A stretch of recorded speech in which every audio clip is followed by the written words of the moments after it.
आपके प्रति आभार व्यक्त करता हूं। अध्यक्ष महोदय, चंद्रयान-3 की सफलता हमारे लिए निश्चित रूप से एक बहुत बड़ी उपलब्धि है, जैसा आपने भी अभी अपने संबोधन में कहा है, क्योंकि एक तरफ दुनिया के कई ऐसे विकसित देश हैं जो हमसे कहीं अधिक साधन संपन्न होते हुए भी चांद पर पहुंचने के लिए अब भी प्रयासरत हैं, तो वहीं दूसरी तरफ बेहद सीमित संसाधनों के से चांद के दक्षिण ध्रुव पर पहुंचने वाले हम दुनिया के पहले देश बन गए हैं। अध्यक्ष महोदय, मैं मानता हूं कि यह उन सभी लोगों के लिए गौरव का विषय है जो अपने राष्ट्र और राष्ट्र की उपलब्धियों पर गर्व करते हैं। अध्यक्ष महोदय, सबसे पहले मैं इसरो के साइंटिस्ट और ब्रॉडर इंडियन साइंटिफिक कम्युनिटी को इस सफलता के लिए हृदय से बधाई देता हूं।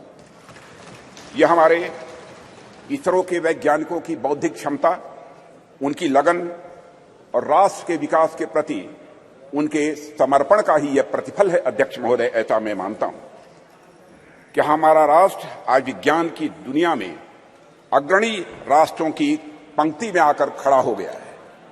आज केवल मुझे ही नहीं, बल्कि सरकार को ही नहीं, बल्कि सदन को ही नहीं, बल्कि पूरे राष्ट्र को अपने देश के वैज्ञानिकों पर गौरव की अनुभूति हो रही है। अध्यक्ष महोदय, मैं एक विज्ञान का छात्र रहा हूं, मैं फिजिक्स का शिक्षक भी रहा हूं। यहां पर मौजूद हमारे कई ऐसे साथी हैं में बैठी उन महिलाओं के रूप में देखी आपकी वंदना, आपका महिलाओं का सम्मान। जब मणिपुर पे हमारी महिलाएं निवस्त्र हो रही थी, हमने तब देखी आपकी वंदना और आपकी पूजा और सम्मान। जब एक रेपिस्ट को बचाने के लिए जब आप सत्ता पक्ष वालों को यह मालूम चलता है कि वोट की राजनीति में जरूरत है, तो मैं रिक्वेस्ट करती हूं, हमें अधिकार चाहिए। दया का पात्र ना महिला कभी थी ना होगी।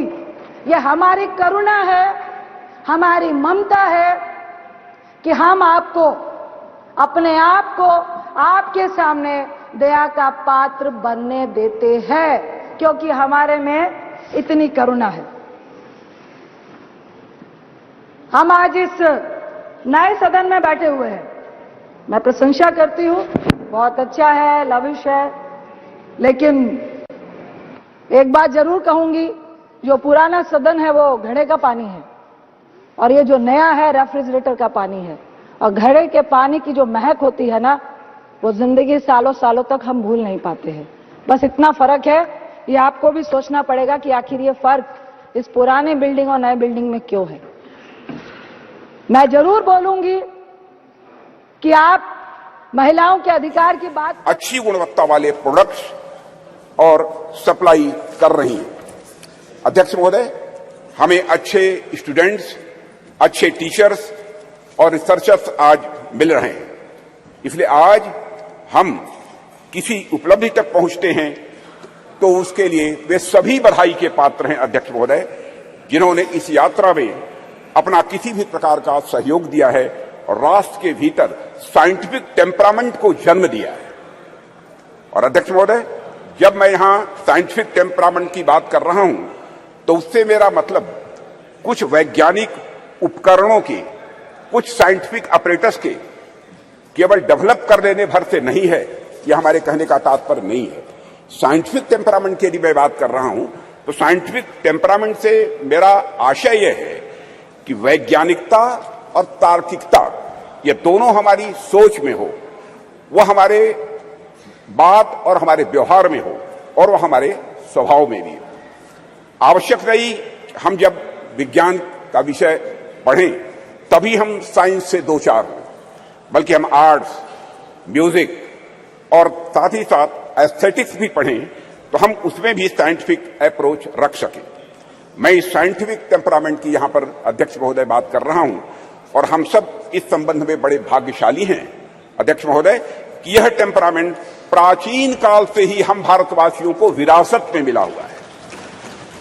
आप देखें, चाहे हमारे प्राचीन ग्रंथ वेद हों या फिर उपनिषद देख लें या फिर स्मृति ग्रंथ देख लें, सर्वत्र आपको विज्ञान या फिर विज्ञान से युक्त विचारों के दर्शन करने को मिलेंगे।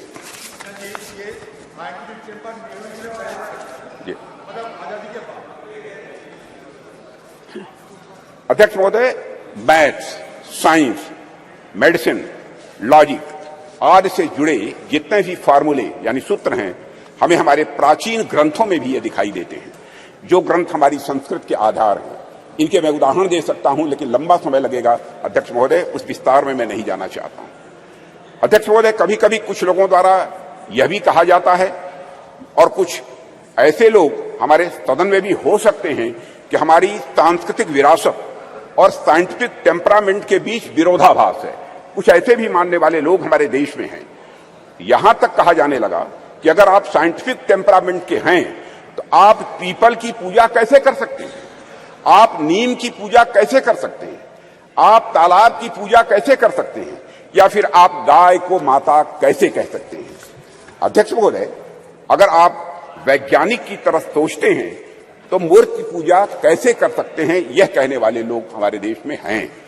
महोदय, बात तो यहां तक अब होने लगी है कि संस्कृत का विरोध करना, विरासत का विरोध करना, यह प्रगतिवाद यानी प्रोग्रेसिव होने का सूचक हो गया है। और प्रगतिवाद वह नहीं रह गया जो प्रगति की बात करे, बल्कि प्रगतिवाद वह हो गया जो अपनी संस्कृत और विरासत का केवल विरोध करे, वह भी इसलिए कि उसे विरोध करना है। पूछा जाने लगा कि भारतीय संस्कृति और विज्ञान का भला आपस में क्या लेना देना है, इन दोनों में आपस में क्या रिश्ता है। भारत में कभी धर्म और विज्ञान का सामंजस्य रहा ही नहीं है, यह भी कहने वाले लोग हैं। विपक्ष के हमारे कुछ मित्रों का ऐसा भी आरोप रहता है, क्योंकि राज्यसभा में मैंने सुना था कि भारतीय संस्कृति और विज्ञान एक साथ चल ही नहीं सकते हैं, ऐसी उनकी मान्यता है। अध्यक्ष महोदय, इनका ऐसा मानना है कि संस्कृति विज्ञान की विरोधी होती है। मैं इस सदन के माध्यम से उनके इन प्रश्नों का जवाब देने की भी अपनी तरफ से कोशिश करूंगा। भारत में यदि कोई व्यक्ति यह कहता है कि हमारी संस्कृति विज्ञान की विरोधी है, तो मुझे लगता है कि उस व्यक्ति को न तो हमारी संस्कृति का स मालूम है और न ही विज्ञान का व मालूम है। हमारे जो भी साथी विज्ञान का उद्गम पश्चिम के विचारों से मानते हैं, उन्होंने अगर इतिहास पढ़ा होगा तो मालूम होगा निश्चित रूप से उन्हें कि पश्चिम में ऐसे अनेक उदाहरण देखने को मिले हैं जहां चर्च और धर्म की मान्यताओं के खिलाफ जाने पर, वैज्ञानिक बातें कहने पर व्यक्तियों को जहर दे देना या उन्हें कल भारत की संसदीय यात्रा का एक स्वर्णिम पल था।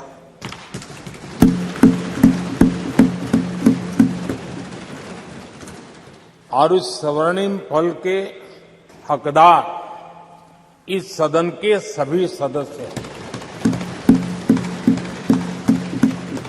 सभी दल के सदस्य हैं, सभी दल के नेता भी हैं।